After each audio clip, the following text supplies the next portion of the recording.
my brother, my coach, my mentor. Thank you. There you go. Our recording starts now. So welcome everyone to the call. Like you know, my name is Ziggy Owei once again, and tonight I'm going to be your host.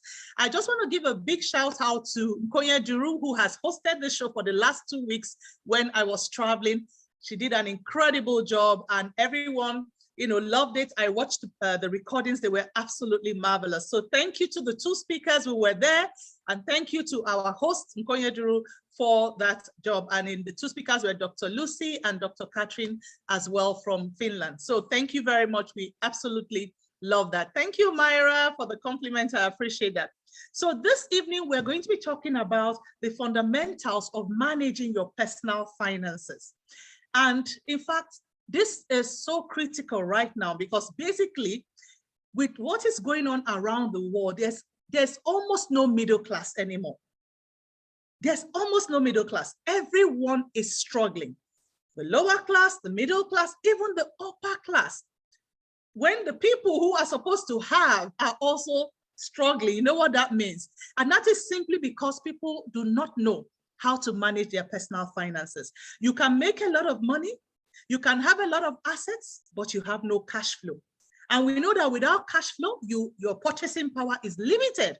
So this is about how do you maintain cash flow? How do you ensure that every single day you are having what you need to take care of your everyday needs, take care of the little things your kids want, take care of your bills on a monthly basis and all of that. This is what we're talking about, a situation where you always have something in your wallet and you want to be able to have what you need to accomplish what you're looking at and all of that. So a lot of people make a lot of money, but before you know it, they're broke. Particularly in our industry, we have top leaders who have earned thousands of dollars literally from our business. And then after a while, you see they're struggling. Why? Because of managing their personal finances. So today we have an incredible speaker. I'm going to tell you a little bit about him before I introduce him. He happens to be he was one of the first bosses I had when I started my career in banking many, many years ago at a very young age of 21 years old. So he was in fact, he was the head of customer operations. I was the customer relations officer. So I reported directly to him. And something interesting happened. I was also friends with his boss, who was the branch manager and the area manager as well. And those two were ladies, but Victor is a guy, as you see in the poster. And one of the days I was chatting with two of them. Victor had just completed his own house and we went for his housewarming. And then the two ladies were standing together and they said to me, what is going on here? Look at this boy. How come he has built a house already? And where his bosses were all this while, what are we even doing? They're earning more, they have more access and to funds and how to do stuff with customers and all of that, but it never occurred to them to build their own house. This was what this young, amazing, finance guy saw the opportunity in his position, managed his finances and decided immediately the first thing was to put a roof over his head with cash that he could call his own, not on mortgage, not on anything, but financed cash. So that actually, it stuck in my head. As a young, I was at the lowest level in the banking industry. I was actually just finishing my youth service, what you do when you graduate. So for me, I pinched myself and I said, this is a guy that I want to look at and emulate what he's doing and be able to build myself up. And immediately I started observing him, seeing how he takes advantage of opportunities and how he applies it. So I was able to even start advising my husband, who was a medical doctor, to go into business as well as doing his medical practice. And that's how we developed the lifestyle that we have today. So it's so exciting for me to reach out to him, and without even thinking twice, he gave me a yes. I'm so happy. I'm so grateful. I'm so touched because yes, Victor is an international speaker. So I'm just going to give you a quick preview of his profile. So Victor Wilfred Itonyo is an MBA graduate in finance and banking from the First University in Nigeria. University of Nigeria, Nsukka. And he's also an alumni of the prestigious Harvard Business School in the USA, as we all know. He's currently running a doctorate degree in strategic leadership and global consulting at Regent University in the USA. He has over 20 years cognitive banking experience in Nigeria, both in commercial banking and microfinance banking, rising to the senior management position in Allstate Trust Bank, which was the first new generation bank that introduced the use of cards in our country. So that was the bank we worked in together. And then he's also gone on to be the MD CEO of CBN. CBN is our central bank, of CBN award-winning best microfinance bank in Nigeria in 2009 called First Global Microfinance. And also, before resigning in 2014, he started off the Quantum Business School. So this guy has his own business school in Nigeria. This is absolutely amazing. And this business school is affiliated to the Regent University. So this business school, the Quantum Business School is an entrepreneurship center. He is the president of it, and the owner, of course, is the president currently right now, and is an affiliate to the Regent University, Virginia Beach, USA, and ABMA Education in United Kingdom as well. He is also an inspirational speaker and also a business coach. He's a consultant with specialty in personal finance management, public and private sector administration, business development and business strategies, personal and organizational development as well, business structuring, sales and marketing, credit management, team building, customer service, MSME development as well. Guys, I mean, you can see this resume is just interesting to me. Trust, after today, if you can't manage your finances, I don't know how we're going to help you here, right?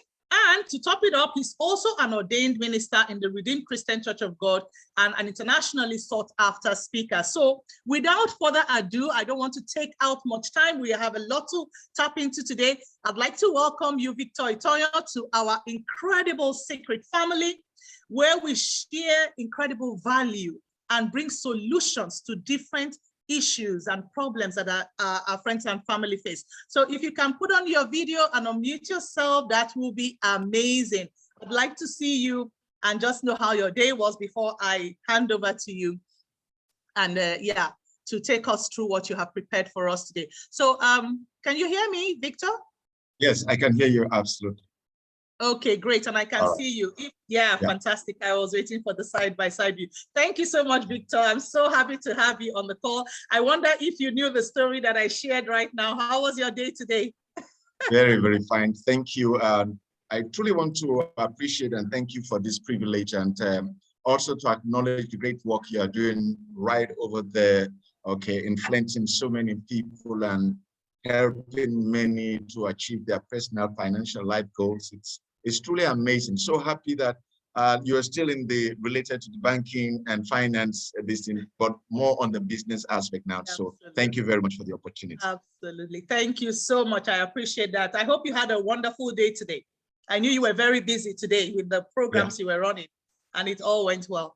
Okay, brilliant. So I will go off right now so you can share your screen and share with us. And friends and family, while he is speaking, please drop your questions on the chat box, whatever you have thought of before, after seeing this topic, as well as we will have questions for him at the end. So let's have your questions filing in now on the chat box. Thank you so much. Over to you, Victor. Okay, so we're going to run this program like this so that I would like a full participation of everyone. You know, you can maybe stop me at any time to ask questions if it is something you cannot really keep until the end. But as much as possible, let's set questions to be fewer so that we can have more time to deal with what we have.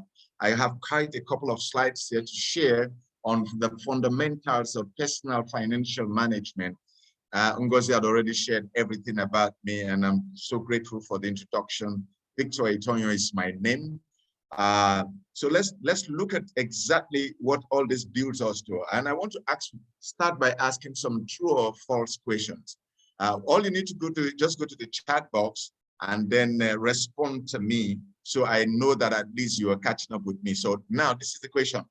It says that many people believe that Many people believe that by attending and graduate from a university, one is quite positioned to be able to manage their finances effectively. It's a true or false. What is your answer?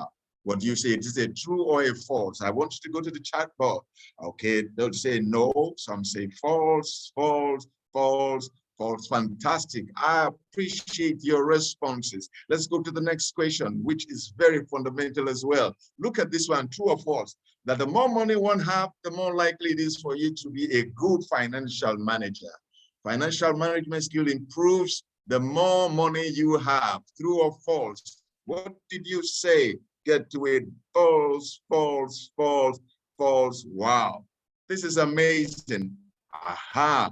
Then check out this last question I'm going to ask on this one now. Good. Everybody's saying false. Look at this one. It says what? It says, just a minute. Okay. One factor you may think or require is that the moment you live in a developed country, large inherited wealth from parents, and you work in a financial institution, then you will be a very good financial manager. True or false? Let me hear or get to the chat box to see what you are saying. False, false, false. Wow. Aha. So you can see basically, thank you all of you for your great responses. It is truly amazing. And it truly says that irrespective of whether it's Uganda, Zimbabwe, Kenya, Nigeria, South Africa, Pretoria, wherever, the facts remain the same. And that is what money is not a respecter of person. It doesn't matter whether you have a PhD in finance. If you do not know how to manage your money, you will still have problems of managing money. And now when we talk about fund management, of the skills of managing money, one thing is absolutely clear. And that the higher the risk of return, the higher the risk of return, also the risk level for you as an individual. So the more risk you are able to bear, the more likely the return on that risk can bring to your revenue. So in true perspective, what we've come to realize is that one thing you must truly know about yourself is you must be able to understand your risk appetite. It doesn't necessarily mean that those who are higher risk taker always end up making more money. Some very good high risk takers lose a lot of money. So guess what? You just need to know your preference. What is your personality type? A low risk taker. In financial investment, some people who are high risk taker want to go to things like, some of this currency marketing, treasury, forex marketing, and all of that, which is very good, okay? But there are some people who put money there and the next day they see their money just drop by just 1 point. They're going to have a stroke or something. So why put yourself in all of that stress if you know that fundamentally you are not equipped to be able to manage money, handle investment in those kind of portfolios that are very risky? So you need to define your risk appetite. Are you a high risk taker or you are a low risk taker? And there's no one that is better than the other. It has to do with how you manage your resources. So even if you are low risk, you are putting your money in secured places that gradually will grow organically and still achieve your personal life goals. So basically, let's look at the beginning. The first thing is what one needs to take advantage of investment opportunities that will grant you added revenue. Money management skill is not truly the managing of the money itself, it's about generating the money. Many people just believe that somehow money will just fall someday. They will have an opportunity of a big break, maybe win a lottery, and then they will just think about how to manage money. No, it doesn't come that way. We've also seen in life that money that you build gradually over time, that builds up, lasts much longer than that which just come as a mighty rain one day and disappear the other day. So the best step for anyone who wants to truly learn how to manage resources is what? Learn skills that will help you to increase your earning capacity. You need to build skills. You need to go into business. You need to do things that will equip you to what? Generate revenue. That's very important.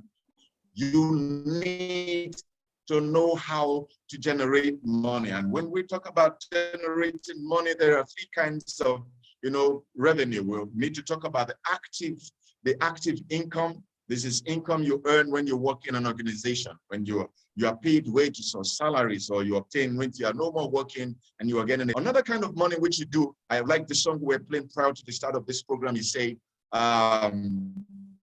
pay me money and then I can put it in somewhere. I was waiting for the guy to tell us where we'll put the money, and maybe it was good introduction so that I could tell you some of these places. Portfolio income. Portfolio income has to do with income from investments that comes by way of interest, dividends, capital gains on investment or assets and stuff like that. And of course, the last kind of revenue that we can access is what we call the passive income. Passive income have to do with what? Special investments like rent from real estate, royalties from books you've written, or partnerships. And programs like this that access you as you grow in the levels where you belong to. In this program, you are able to generate or attract higher other forms of revenue from the system as a result of your effectiveness. So you can see, for any individual, you can have what is called the active income, the passive income, and then, of course, the third kind of category, which I'll explain. But primarily, as important as this is, we must learn to understand that we need to avoid things that actually waste money. You can see the picture here. A lot of money is inflamed. Wow. Literally, this is what happens to many of us, even though we are not truly burning cash in flames. But the way we handle money makes it so sure that we're actually burning cash. One of the ways to carelessly mismanage money is when they carry a lot of cash. Now, in these days of cashless society, even carrying a card, a credit card, or any form of card that, with ease, you can just do any spending habit, means that you need to truly control your spending. Another thing is keeping unhealthy habits. Many of us like to just buy things on impromptu spending, just habits things that, some of us in chocolate, some of us, it could be expensive clothes, some of us, it could be, food eaten out every now and then. All right, these are unhealthy habits that take a lot of money out of our cars or rented house that doesn't fit. You're just one person. Why are you renting 17-bedroom house? All right, with a large swimming pool that can accommodate 25. Truly are not really adding anything to your revenue base, but rather taking a lot of money out of you. Now, these are things we are saying that actually can affect your finances. You're buying brand name instead of generic. Most times, some people just want to be excited that they are wearing specific brands. I'm a Gucci loyalist. I am, brands that when you have them, you feel good. Of course, it's not bad once in a while having such things, but when you begin to make that a lifestyle, you are actually burning money, as we see in this picture. And of course, paying for things you don't truly use. These are fundamental things that waste money here. Now, one of the key things we want to say here is that as you begin to build or work to generate revenue, you need to think about how you can deliberately constitute yourself into some saving habits. Savings occur when you do not spend all your money. It is something that is deliberate and an intentional action. You don't say that, well, one of these days I will begin to think and encourage myself to save. No, it doesn't flow that way. It has to be deliberate. It has to be intentional. You need to take active steps that will help you to begin to save on a regular basis. And when we talk about savings, some people adopt what is called the 70-30 rule, which means for the 30%, 70 plus 30 is 100%. The 30 is made up of 10, 10, 10, 3, 10, which is 10%, 10%, 10%, making 30%. Each of these 10% represent different categories of investment, kind of. But 10% you can give it out to others, as a give back. The next 10% you invest. The next 10%, what do you do? Money you deliberately need to keep aside every month that you will not spend except it is absolutely necessary. Most time what happens in everyday life of most individual is as money gets to their pocket, they settle every other bill, give to every other person, and then they have nothing for themselves. So that actually is not very wise. You need to pay yourself first. When you put money for yourself, it means you are paying yourself first. So what do? Set a 10% around. Now the other 7%, that 70% is what you literally used to pay all other bills, every other bills that you've had. All right. So what do? When you put money in the bank, banks now pay you what is called interest for saving the money. Now, one key factor that discourages a lot of people from saving is they look at the interest rates that banks pay on the savings. When they make savings, they say, what is the percentage? 0.24%, 1.5%. How much will that bring? The truth is this: savings is necessarily not just about the income you build. The beauty about savings is that the money is in a secured place and it is building up gradually. So one key factor that encourages savings is when you save based on anticipated goals, when you save towards specific goals or specific expectations. For buying a house, I want to save towards raising the capital for my equity investment for me to be able to buy a house, or for me to be able to buy a car, or towards a wedding, or towards your children's school fees. As a matter of fact, you can have multiple saving goals. What are they? I'm trying to do this, all right? Children education. I'm also trying to do this. I'm also trying to save for a car. So these are, you need to create specific saving goals that will encourage you to continue to build on your saving perspective. So basically, this is what we are saying. Start a saving plan. As the year begins, there are a lot of models, software that tells you if you are consistently saving specific amounts, how much it can lead to over a period of 5, 7, 10 years. The truth is, many of us, we just believe that as long as we are paying our bills, we're able to meet our daily obligations and meet specific goals. We think we are okay until events that are beyond what comes in, and then we find ourselves panicking, looking for where to borrow money. And of course, when issues like that happen, you become a victim of many circumstances, one of which is what? You are a victim of borrowing money at high interest rate because you are desperate and you are just looking for any opportunity. All right? Getting rich is not a function of investing a lot of money at a time. It is a result of investing regularly for a long period of time. That's what it is. One of the great mishap of current day people is that a lot of people just want to make money overnight.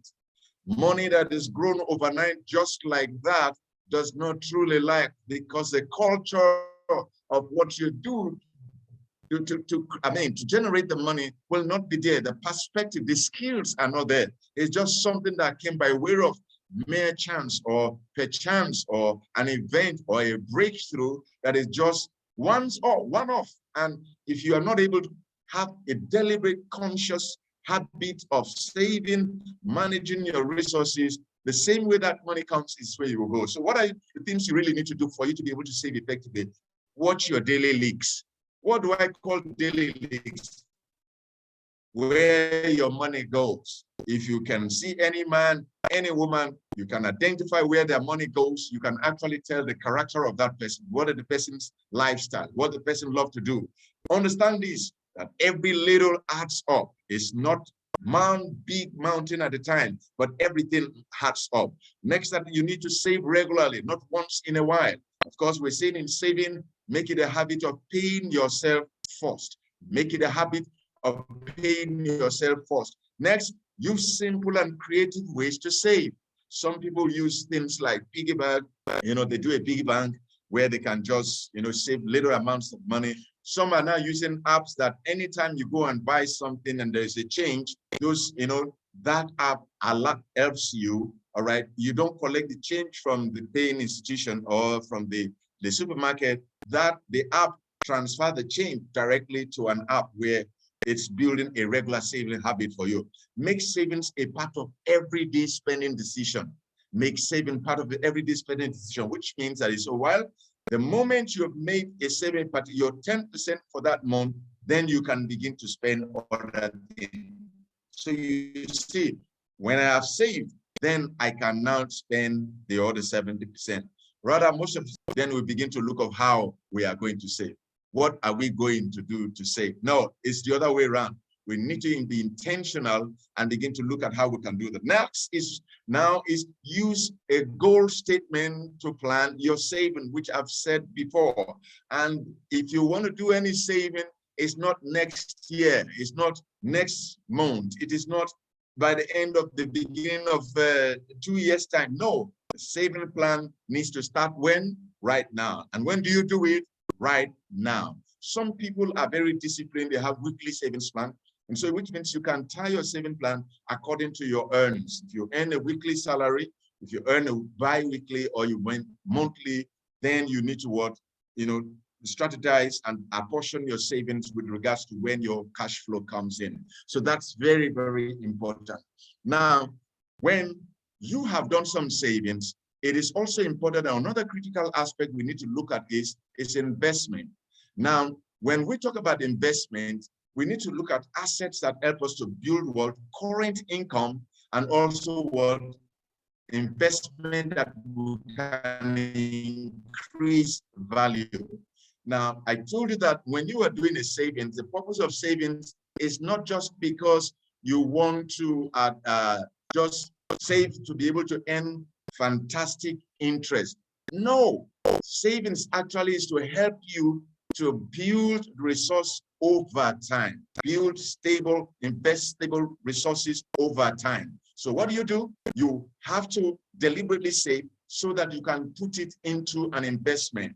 And when we talk about investment, there are many investment vehicles that we can understand, but each of them has two dimensions, either one or the other, but some even have the two. You have to look at how much is the current income that will be coming from that investment. The next thing is, what is the value? What is the impact on the value of your investment? Let's take, for example, somebody buying a property. If you buy a property, let's say a 2-bedroom apartment or whatever you call it, a 2-bedroom house or whatever. Now, if the house is going for $100,000 and you put an equity, a down payment of, let's say, 10%, which is $10,000 US. The truth is, if it is not for your residential, you are going to let to some other person. You are going to let this property to some other person. You look at it, what is amount of mortgage are you going to be paying on the property?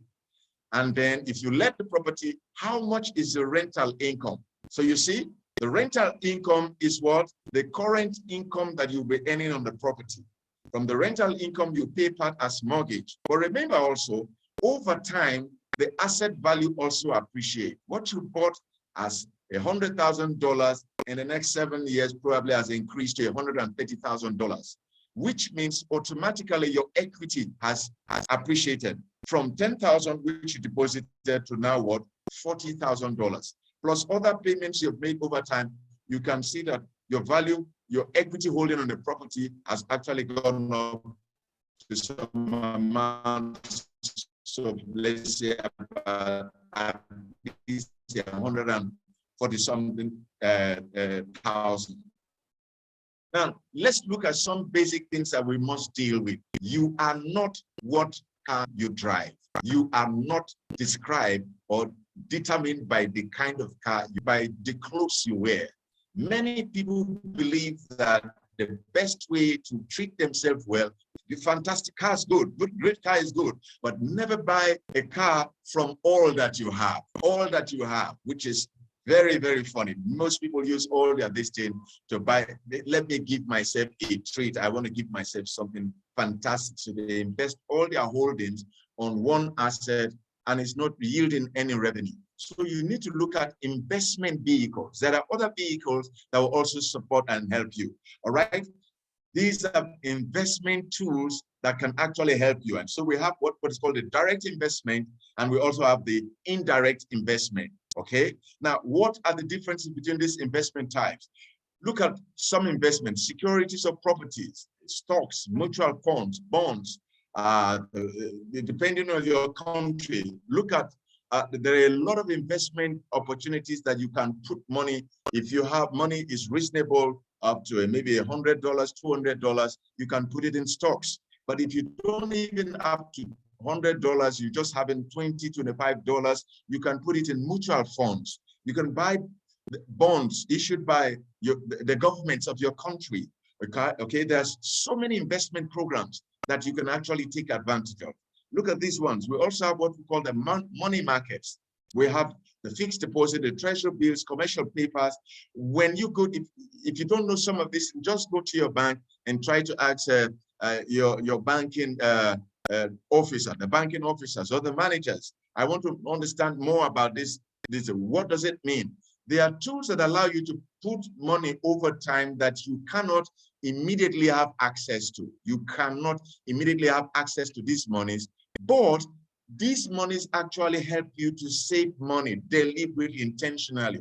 And for some of them, they even allow you to collect the interest either upfront or back end, which means if it is 180 days tenor investment money market instrument, they can actually pay you the interest upfront now or at the back end, which means wait till after the 181 days. And the longer the tenor, the longer the tenor and also the higher the amount, the higher the interest margin that you have. So these are tools that actually can bring money. Most times people say, when you invest in this, you just go to bed, money will just be pouring into your pocket.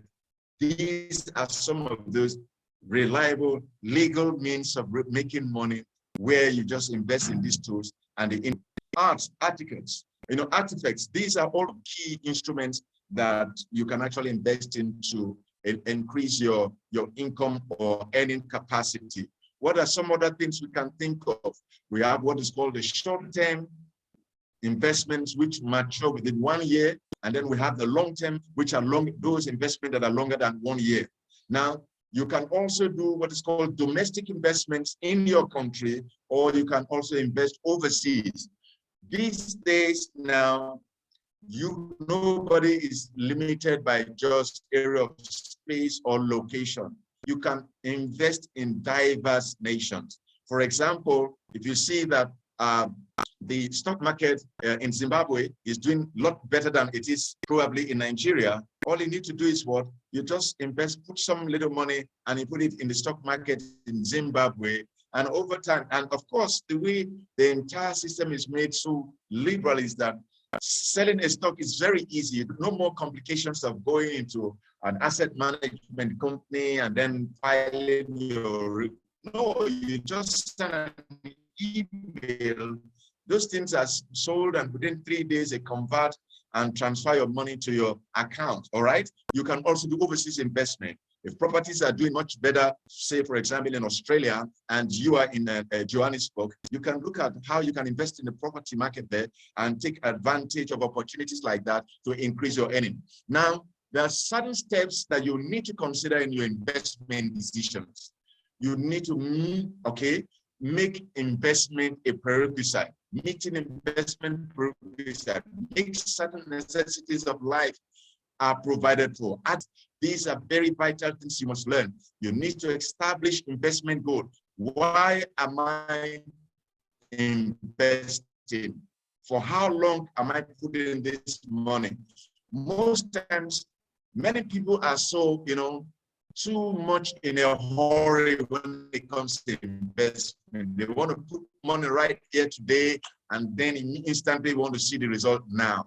Every investment requires that you look at. Let's look at begin to harvest. What do you do after the planting season, then the preparation season, and then after that, the preparation season means you have to tend the what you have planted, take care of the weeds and all of that, water and all of that irrigation system, all guaranteed. And then comes the season of harvest. But when it comes to investment, what do people do? They just want to run from the first step to the last step. It doesn't necessarily follow. Everything has to follow some kind of logical preparation. So when you are doing an investment in your life, you need to consider them. Then you need to adopt an investment plan. Develop a written investment plan. Specify target dates and risk tolerance for each goal. I'm putting this money in the stock market, and I want to keep this money, all right? I'm not just going there to look at how the stock price increased. I want to also see how I can have dividends from this stock market, from this particular stock or this share, and then also see how this company. So you are investing in companies that you understand.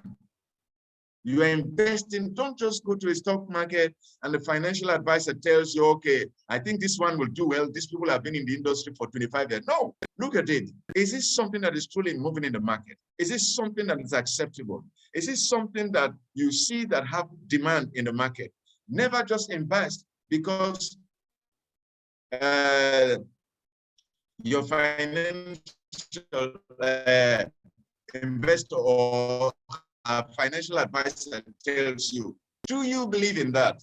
Never underestimate your common sense and look at something people are buying. Is he a bank that year in, year out declaring profit? Have they been doing dividends over the years? If they are not, that is a red flag to tell you, you don't need to start on something you are not too sure, especially when you are not just jumping in to make short-term returns on it.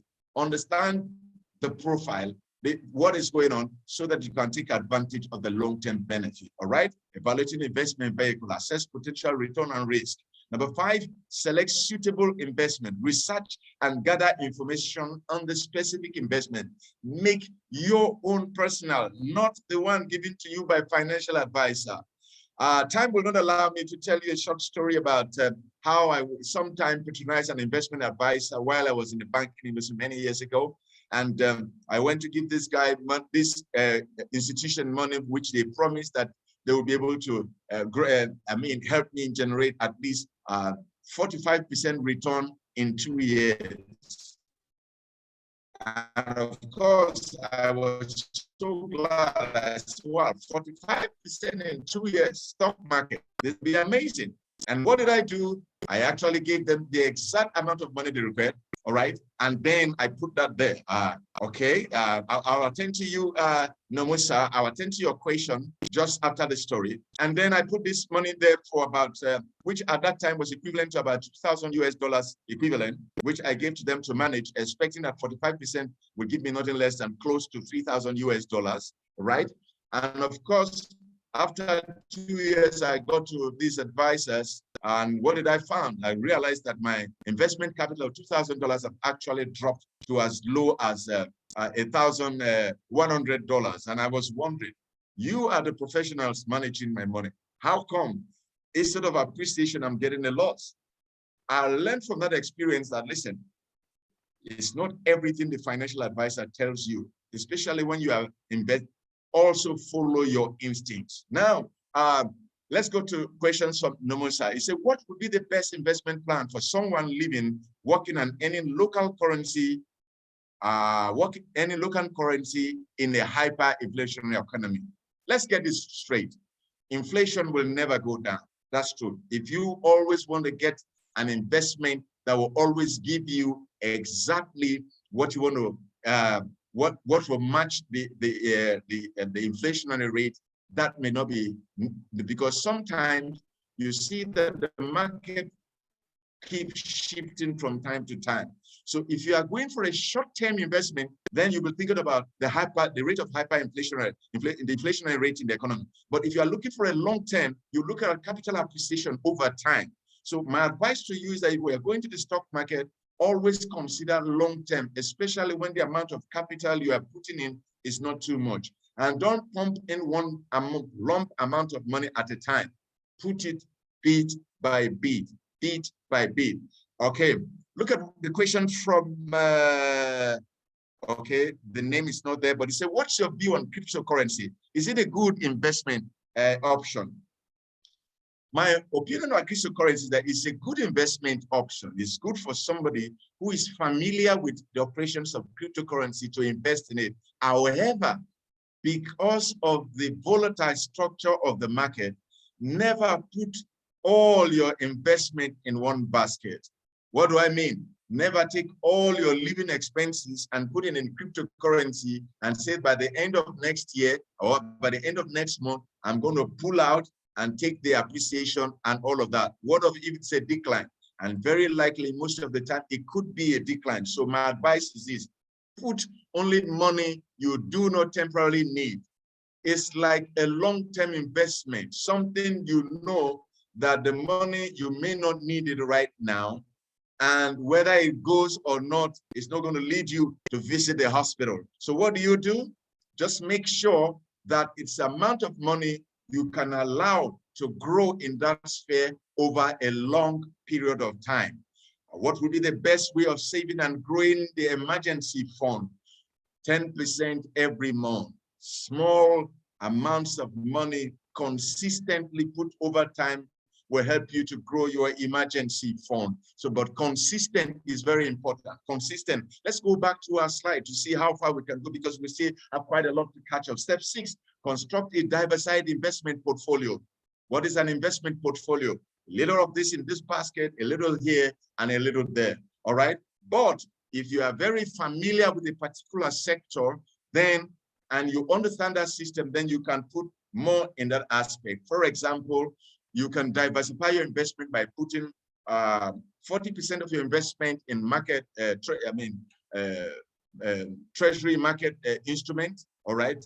Money market instruments. You can put another 50% on the stock market, and then maybe 10% you leave in saving items and all of that. So it means that the money market, this is medium term, medium term. The stock market is long term, while the saving is the short term. So you can, when need arises, go and access those forms of investment that you put aside. All right. Now, managing the portfolio, compare the actual behavior with the expected performance. Take corrective actions when needed. If you find out that you place money in an investment and it's not giving you the kind of returns required, you just need to look at it and unlock and diversify investment and spread it to other areas. But in every form of investment, always identify what is the tax,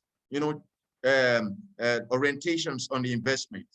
If the tax rate is high, all right, it doesn't make any sense. You make money, and let's say you are only making about 3% of return on investment, and then the policy says that 50% goes for tax.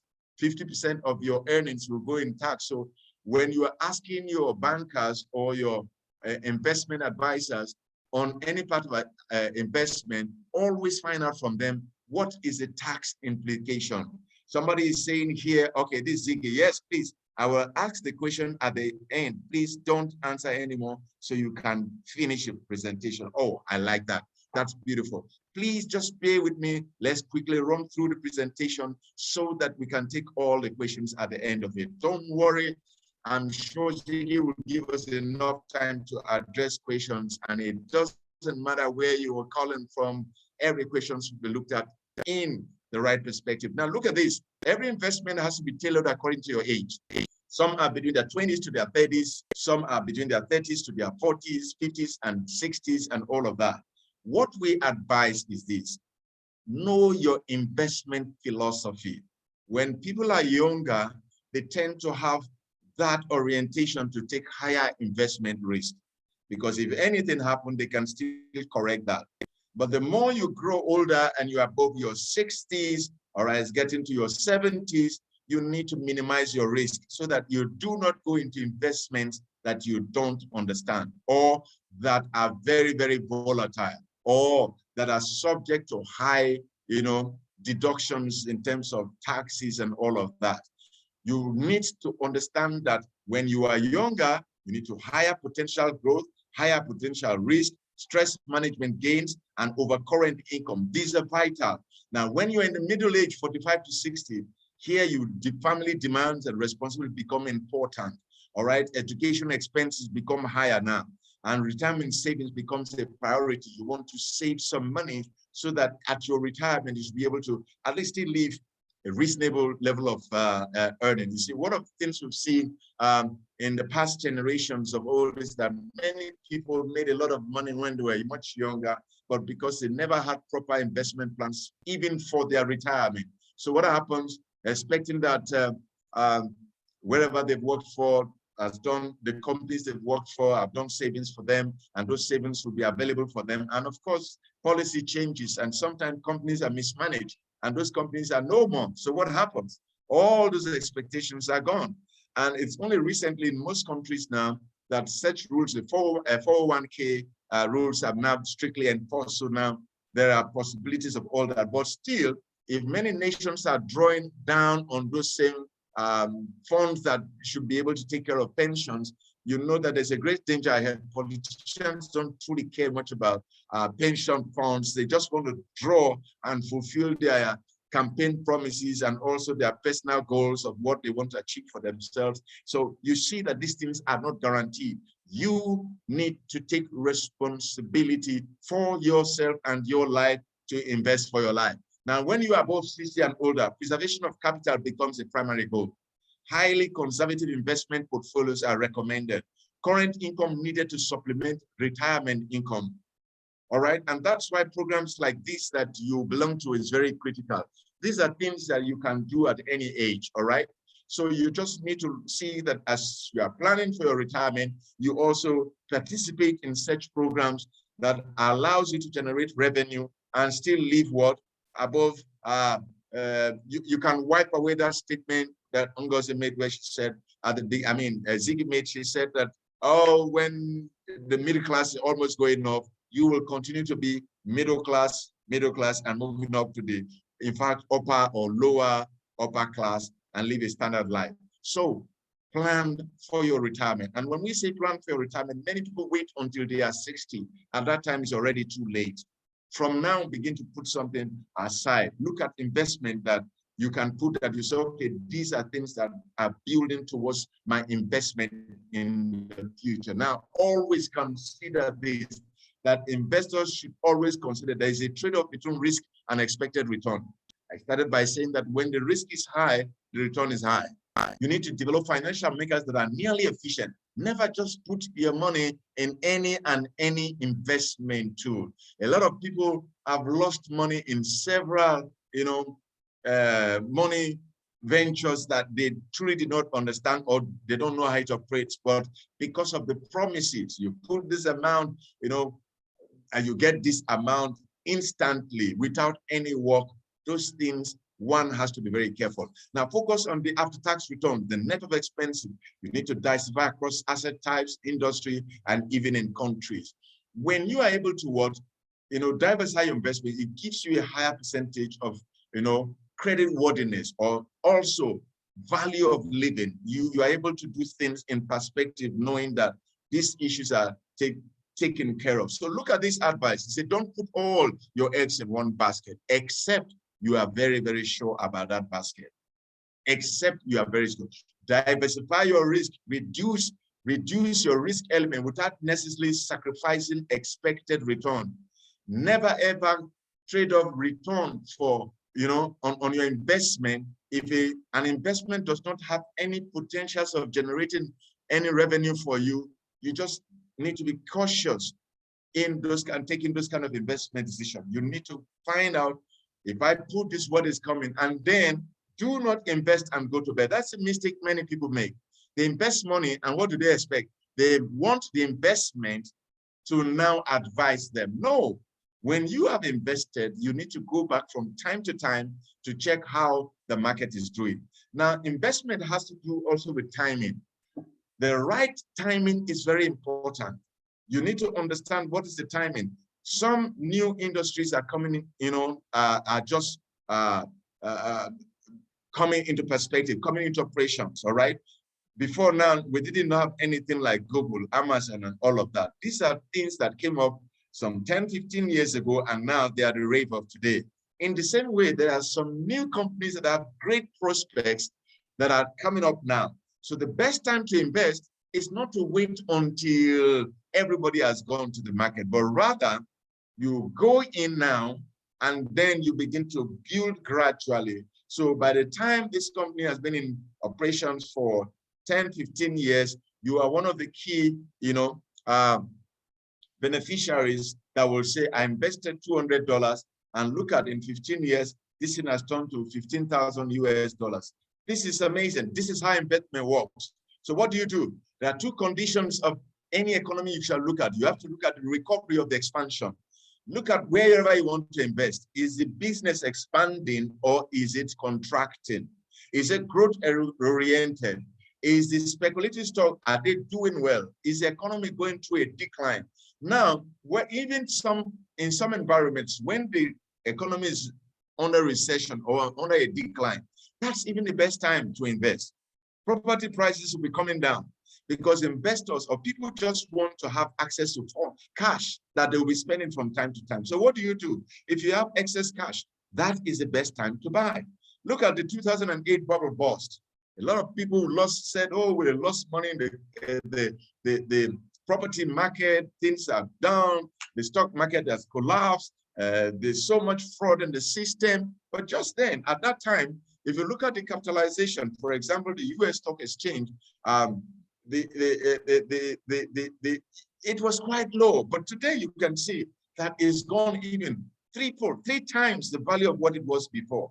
That's because as things decline, there is a certainty that they will also improve again. And some of these decline are based on what? Perception. People just perceive that things are going to go bad, so we want to withdraw their money. And it's creating opportunity for other people who have the eagle eye to see where the market is going to appreciate. If you do this, friends, you will be a good investor of your resources. Let me just give a brief recap again as I conclude. Know this is very important. It's not just how much you earn that matters. It is your savings habits that you develop on a consistent basis. That's very, very critical. And again, what does it tell us again? That as you begin to save money, what do? You need to build your investment profile where you begin to gradually put money in other places along the line to be able to do things very well. All right, I'm going to take up stop my sharing now, or maybe I'll just leave it there and maybe somebody wants anything to be clarified. I can. Stop the sharing so they can see us clearly. Yeah, you can stop the sharing. Fantastic. Wow, okay. Wow.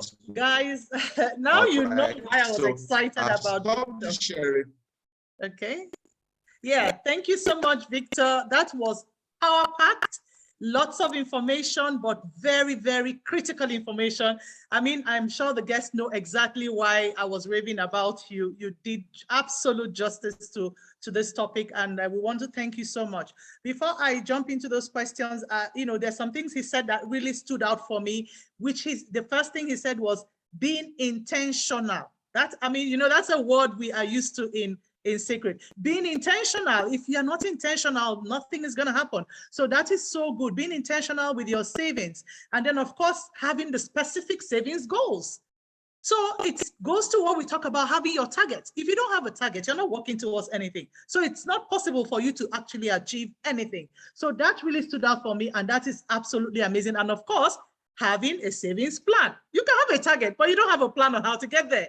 So he talked about that as well. What is the savings plan to get to the target? And so those things are critical for you in managing your finances, plus in what you're doing. And there's something else he said that made me very excited. I will want him to talk a little bit about before we take the remaining two questions, where he said, that is why it is good to be involved in what you are doing right now, because anybody can do it at any age. And it's more like a calculated risk because it's not based on you alone and all of that. So I just want you to touch about it. I know you are very versatile in the network marketing industry. And I know that, we've chatted about it before, and it's all about the leadership, the products, the, type of products you're involved in, and this. So just very briefly, so that we can take the remaining questions. Thank you. The truth about, one of the quite good benefits about network marketing, which I recommend to people, all right, especially one of the key factors that you do it at your own pace. Number two, all right, if you have to go into any business, you need to buy the space. You need to buy develop the product. You need to develop the service, whatever it is. You need to create all of this. You need to do the branding, the marketing, and all of that before you can take it to the market. And it takes a long while before people know you. But when you are coming to network marketing, or whether it's a service or a product, it means somebody has already created that platform. They've done the branding, they've done the product development, they've done the testing, it is successful in the market. So what do? You just take it to the market and then you just convert to revenue. However, it still doesn't mean that you just register and you go to the, it doesn't work that way. You see, that's where many people miss out when it comes to network marketing. They believe that, oh, I've registered and then I should be able to, I may make the money will work for me like stock market. No, network marketing is not a stock market. Here, you now need to work it out, all right? And the more contacts you make, the more calls you make, the most arrangement, presentations you make, the more opportunities you are creating to be able to generate revenue. Of course, it doesn't take too much time, but you have to be intentional. That's the truth. Fantastic. That is brilliant. I mean, absolutely amazing. There's something else you said that I would like to push again, which really struck me. When he spoke, he talked about when the markets go down and everybody is like, perception and they're pulling out, or when something is just starting, when it's new, that is the time to get in, because when it then grows and blows up, then you are more or less the one reaping the returns. You know, we are part of the Secret family, as you know, and literally Secret is just launching into Africa. We're literally 1 year and 3 months in Africa with incredible products from the Dead Sea, health supplements and travel. So we have those 3 components under one roof, and we are just pioneering the market. I mean, what does that mean for people who are being exposed to that opportunity right now? The truth is this, in business, there are only 2 ways to make money. Sell when everybody's buying and buy when everybody's selling. Simple and short. All right. So what do you do in business? All right. What do you do in business? Understand the trend. All right. If you wait until everybody has already gone in, you are no more a market leader. You are a follower. And you know what happens to followers? Followers get the leftovers that others don't need. So to be ahead, you need to be one of the first off-takers to be able to get in, gear in, leverage on, and you can build up from the successes of what you've started. But like I said, as sweet as this may sound, you need to do the work. If you do the work now, then it adds up to your retirement. You rest the rest of your life. But put your hands, roll up the sleeves, and get the dirty job done now.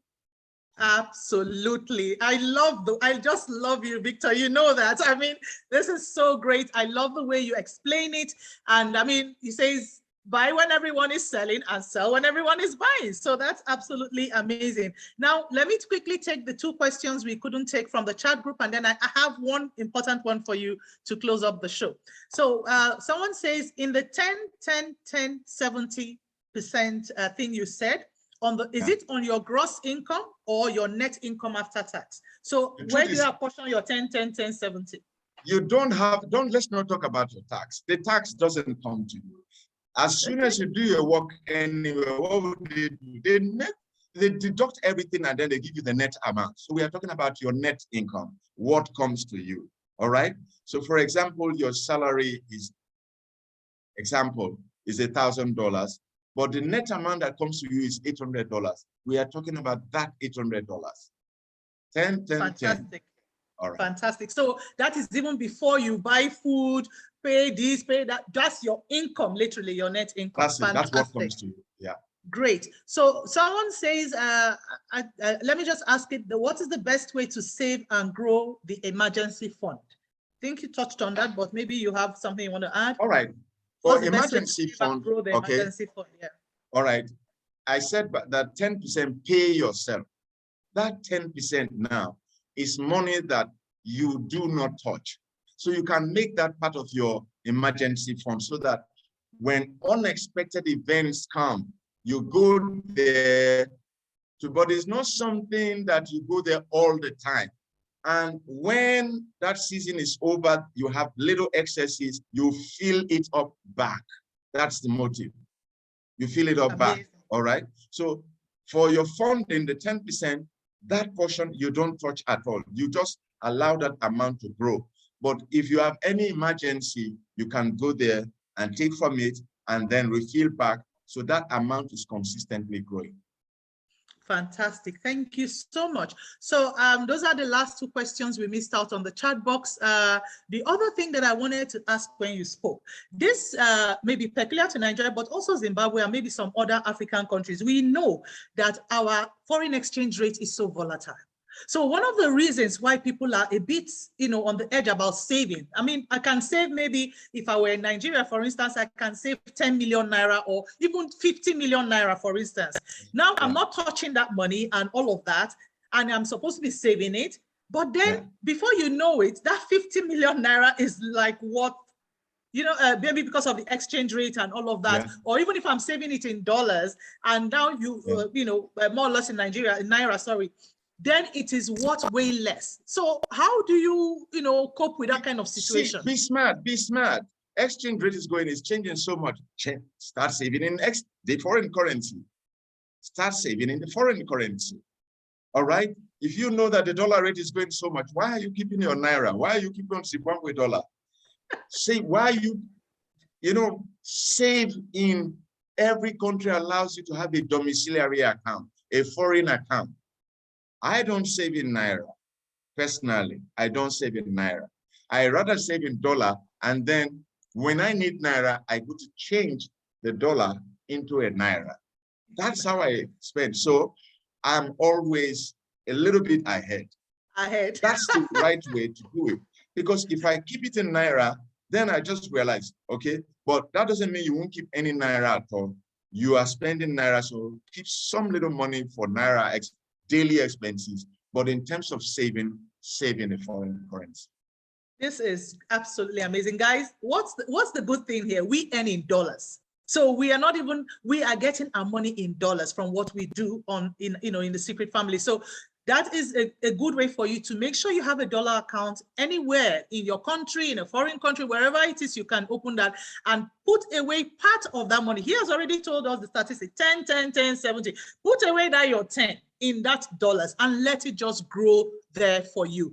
I'm telling you, this is so critical. This is one of the things that I personally have said to myself, I'm turning 50 this year. So if you're on this call and you are not doing that, even if you earn $100 a week from what you do in our system, take out your 10% and put it away. Don't touch it. So, I mean, you heard Victor, he said, when is the best time to start saving or doing this?